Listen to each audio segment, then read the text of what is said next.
Uma verdadeira compreensão do pecado. Mensagem de John Charles Ryle. 1 João capítulo 3, versículo 4. Pecado é a transgressão da lei. A pura verdade é que uma compreensão correta do pecado está na raiz de todo o cristianismo salvador. Sem ela, doutrinas como justificação, conversão e santificação são palavras e nomes que não transmitem nenhum significado à mente. A primeira coisa, portanto, que Deus faz quando faz de um homem uma nova criatura em Cristo é enviar luz ao seu coração e mostrar-lhe que ele é um pecador culpado. Houve e há um ensinamento mais claro e completo sobre o pecado. Primeiro, começarei o assunto fornecendo alguma definição de pecado. Todos nós estamos, é claro, familiarizados com os termos pecado e pecadores. Falamos frequentemente de pecado estar no mundo e de homens cometendo pecados. Mas o que queremos dizer com esses termos e frases? Nós realmente sabemos? Receio que haja muita confusão mental e nebulosidade neste ponto. Deixe-me tentar, o mais brevemente possível, fornecer uma resposta. Pecado, falando de modo geral, é a falta e a corrupção da natureza de todo homem que é naturalmente gerada da semente de Adão, pelo qual o homem está muito distante da retidão original e é, por sua própria natureza, inclinado ao mal, de modo que a carne sempre cobiça contra o espírito, e, portanto, toda pessoa nascida no mundo merece a ira e a condenação de Deus. Preciso dizer que um era Cristo Jesus, o Senhor. Digo ainda que pecado, para falar mais particularmente, consiste em fazer, dizer, pensar ou imaginar qualquer coisa que não esteja em perfeita conformidade com a mente e a lei de Deus. Pecado, em suma, como diz a Escritura, é a transgressão da lei. 1 João 3, verso 4. O menor desvio externo ou interno do paralelismo matemático absoluto com a vontade e o caráter revelados de Deus constitui um pecado e imediatamente nos torna culpados aos olhos de Deus. É claro que não preciso dizer a ninguém que lê a Bíblia com atenção que um homem pode quebrar a lei de Deus no coração e no pensamento quando não há nenhum ato evidente e visível de maldade.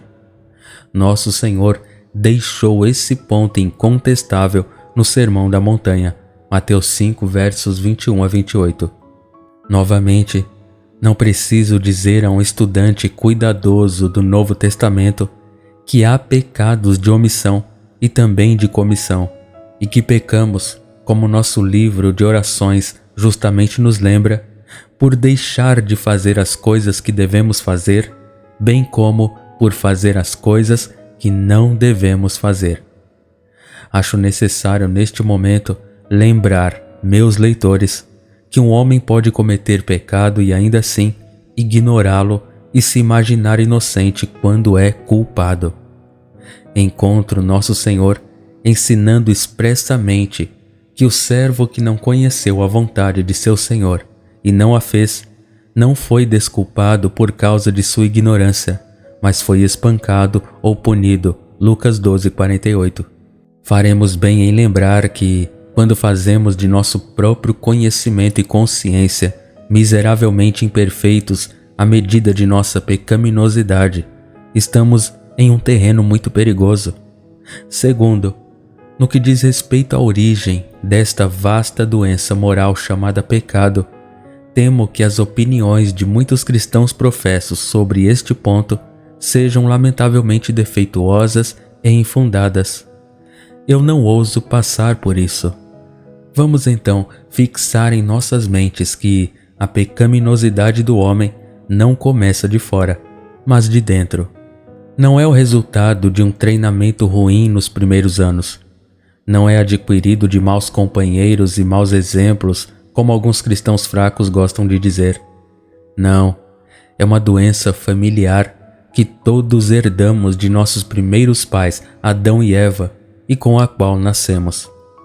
Criados à imagem de Deus, inocentes e justos a princípio, nossos pais caíram da retidão original e se tornaram pecadores e corruptos. E daquele dia até hoje, todos os homens e mulheres nasceram à imagem de Adão e Eva caídos e herdaram um coração e uma natureza inclinados ao mal. Por um só homem entrou o pecado no mundo. O que é nascido da carne é carne. Somos por natureza filhos da ira. A mente carnal é inimizade contra Deus. A criança mais bela que entrou na vida este ano e se tornou o raio de sol de uma família não é, como sua mãe talvez o chame com carinho, um pequeno anjo ou um pequeno inocente, mas um pequeno pecador.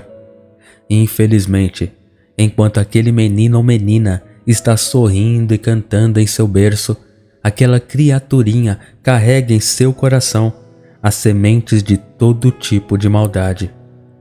Apenas observe-o cuidadosamente à medida que cresce em estatura e sua mente se desenvolve, e você logo detectará nele uma tendência incessante para o que é ruim e um atraso para o que é bom. Você verá nele os brotos e os germes do engano, do mau humor, do egoísmo, da obstinação, da ganância, da inveja, do ciúme, da paixão, que, se tolerados e deixados de lado, dispararão com dolorosa rapidez. Quem ensinou essas coisas à criança? Onde ele os aprendeu? Só a Bíblia pode responder essas perguntas.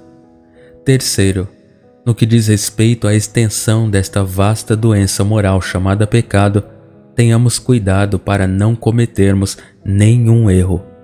A única base segura é aquela que nos é apresentada nas Escrituras. Toda a imaginação dos pensamentos de seu coração é por natureza má, e isso continuamente. Gênesis capítulo 6, versículo 5. Enganoso é o coração, mais do que todas as coisas, e desesperadamente perverso. Jeremias 17, 9.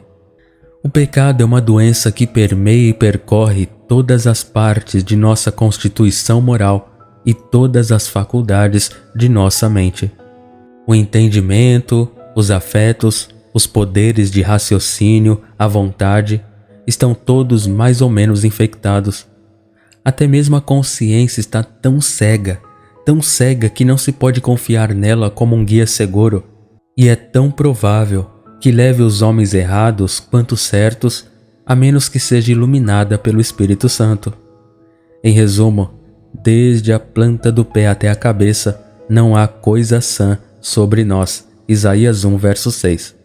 A doença pode estar velada sob uma fina camada de cortesia, polidez, boas maneiras e decoro exterior, mas ela está profundamente enraizada na constituição, nas coisas espirituais.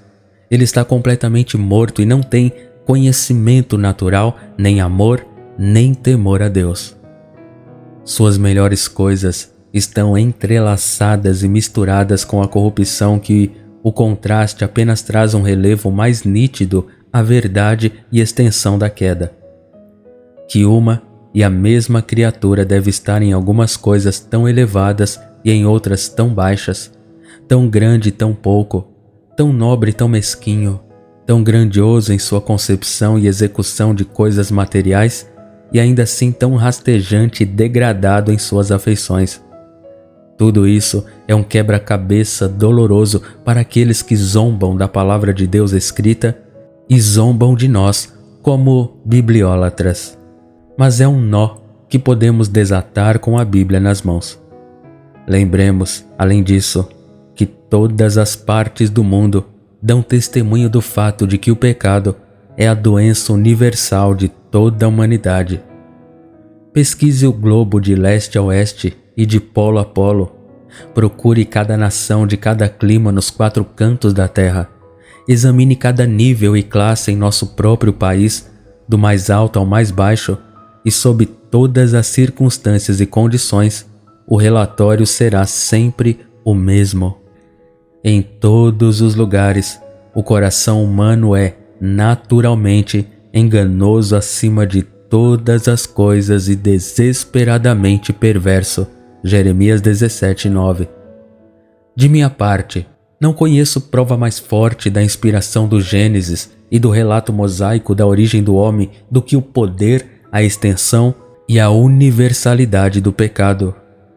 Quarto, com relação à culpa, vileza e ofensividade do pecado aos olhos de Deus, minhas palavras serão poucas.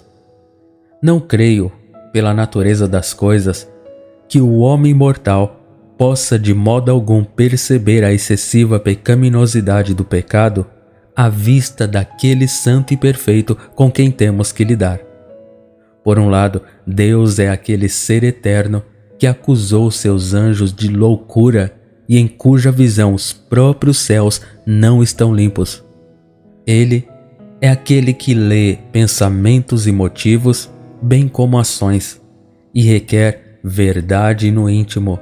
Jó 4, verso 18, Jó 15, verso 15 e Salmo 51, verso 6.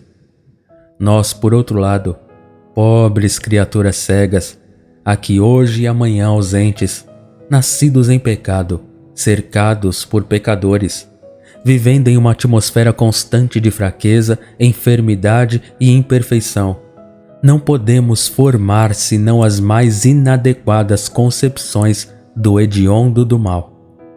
Não temos uma linha para sondá-lo e nenhuma medida pela qual medi-lo.